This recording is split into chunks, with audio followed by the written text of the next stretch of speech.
So, Paulette, have you heard of the concept called defense mechanisms before? I have. You have? Yes. What do you think that they are, given that you're the American layperson? Like a lightsaber shield. You're defending yourself. It's a mechanism for... Hissing.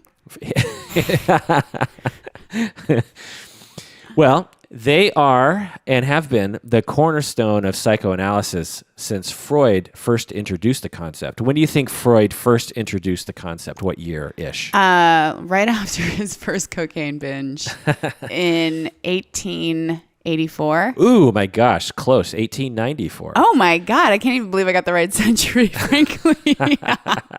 Well, you've been paying attention in the podcast. Well, today I want to explain what defense mechanisms are. I'm also going to define and give examples of each defense. And Paulette, we're going to see if you use any of these defenses in your own life. What do you say? Okay, sounds great. Welcome to the Psychology in Seattle podcast. I'm your host, Dr. Kirk Honda. I'm chair of the Couple and Family Therapy Program at Antioch University, Seattle, and I'm also a licensed therapist. I'm writer and American layperson Paulette Perhach, your co-host. Famous for the Fuck Off Fund. We should just say that every time. I'm Fuck Off Fund Until you're there. famous for the next article. I'm that chick who wrote Fuck Off Fund. That'll be on your gravestone.